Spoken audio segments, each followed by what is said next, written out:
I'm Anthony Forrest, the president of Steel Cod, and I'm here with John Beresford, our VP of Sales, ready to discuss all things appliances. All right, John, this is an interesting versus because this is a features versus, a deservedly features versus of convection versus air fry. And this is where, honestly, the manufacturers haven't helped the floor very much and kind of put the floor against it because air fry, when you say air fry to a consumer, what are they thinking? They're a countertop unit, air fry unit. So apply that to a full-size convection oven. Now you should get the same results, right? I mean, you put the same name on there, it should be the same. And now the salespeople are stuck with having to be like, not really, or kind of, it's close. And then it's just this thing they're fighting up against. So how do we set this up, this versus, and how do we clarify it for the floor? Yeah, it's funny that you said that manufacturers don't help the salespeople, and I think you're right about that. But apparently, we don't help the salespeople either, right? Because I mean, we've done a couple of these, and that you get feedback like, "Hey, you're an idiot. This doesn't work." Blah blah blah, whatever, and we get it all. But um, it's still getting trash constantly on the floor in terms of air fry, right? I mean, it's not even debated anymore. It's just outright dismissed. And you hear the same things all the time, right? It's not as good as whatever version of it's not as good as a countertop air fryer. And that's usually kind of where the conversation ends. So look, at that point, one of two things now happens, right? The rep is going to ignore the feature completely, which happens probably more often than not, or some people out there, like I guess me, will awkwardly try to defend it, right? And look, at the end of the day, neither one of those two approaches are going to work because I can tell you definitively, and I'll die on this hill too. I die on a lot of hills on this show, but you know, the problem here isn't the feature. The problem is what it gets compared to. They're comparing the wrong things. And I've tried to compare it directly to countertop units, and apparently I was unsuccessful with that. So we're going to take a different approach to it, right? So once you start understanding how to compare this thing properly, I think we'll end up in a pretty good spot. Because let's be clear about something, okay? Built-in air fry is not trying to replace a countertop unit, okay? That's where really the mistake is. And to your point earlier, that's where the manufacturer's mistake was on this launch, right? They did try to compare it directly to that. That's not where this comparison needs to live. In fact, I would argue that from an engineering standpoint with these manufacturers, this was never designed to compete with, think about it, right? It's a small, hyper concentrated, high intensity appliance that's sitting on somebody's counter, right? So it couldn't have been built to compete with it directly. So the real comparison is in countertop versus built-in, and that's the end of the story.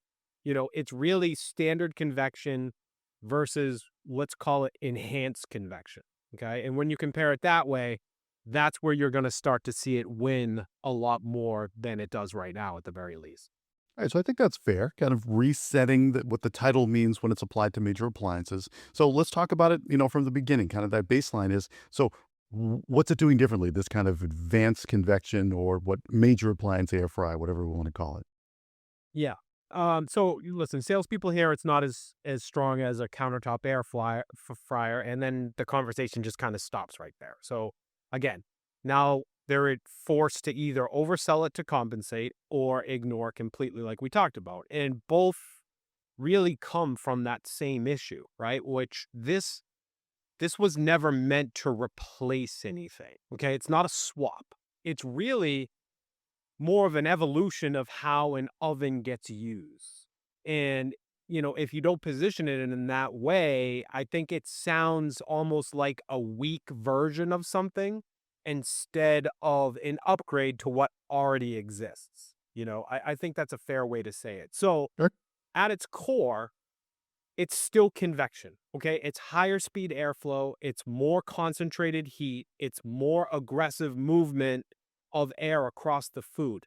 And that's the piece that matters. Okay. The aggressive air movement is the most important component of this entire thing, right? Because crisping is not about temperature all by itself, right? It's about how fast you can actually move that hot air across the surface of the food. That's actually what's going to create the texture here. So air fry is not, really like this new mode so much, or even a new appliance that's inside the oven, which is what everybody kind of got excited about when it first rolled out. It's really a performance layer built on top of a regular convection system. Okay. So it's taking something that people already have inside of their oven and they're making it better and they're forcing it to push harder. So, instead of this really being positioned as almost like a different tool, it it needs to be positioned more as the oven is now doing more than it used to do for you. So, all right. So that said, let's talk about what it used to be doing for them. Let's talk about kind of what standard convection is and what the expectations should be. Yeah, I would say, look, most people don't use convection correctly right now, right? And some people may not even use it at all. They're still using a standard bake out there. So, they use it more out of habit, right? And they use that because it's more familiar. I mean, I teach people all the time. I'm like, "You're cooking this. Why don't you use convection bake?" They're like, "Oh, I never use convection bake." A standard bake we know is much slower, it's less efficient, and it produces less texture overall.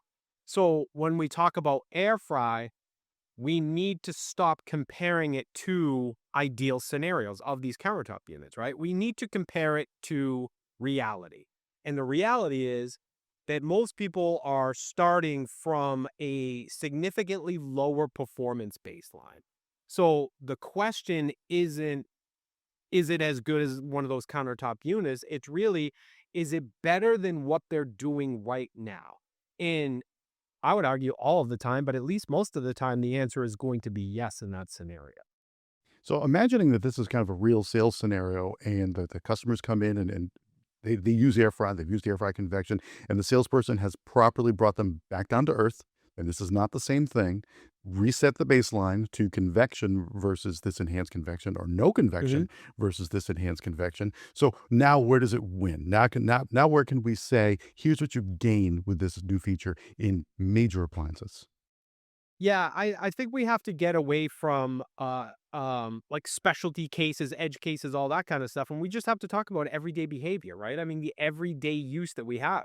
We're talking frozen foods and wings and fries and anything where texture is going to matter.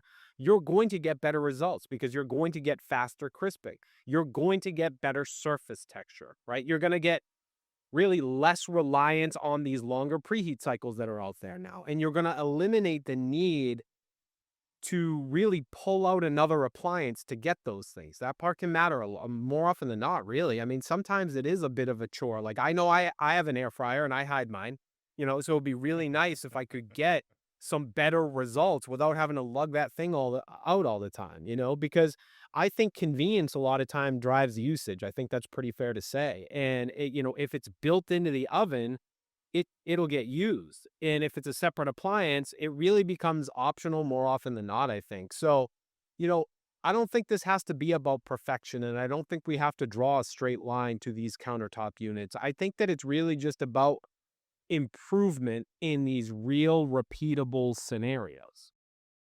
So let's say the customer, acknowledges that, still a little hung up on their countertop unit of the experience that they've had. So how do we Mhm. clarify kind of why, not just where it falls short, but why it falls short?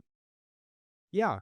It's never going to match the intensity of your countertop air fryer, whatever model you have. It doesn't really matter because size plays the role there, right? And quite frankly, it's not supposed to, right? A countertop unit has a smaller cavity, and that means the heat is more concentrated, the air movement is more aggressive, and everything is happening in a much tighter space. An oven is larger.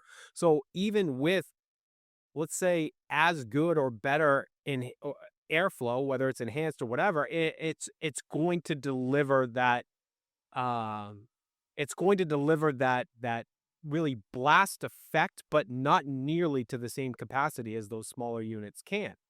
And if that's your expectation going into it, it is going to fall short. And this is where most of the disappointment comes from.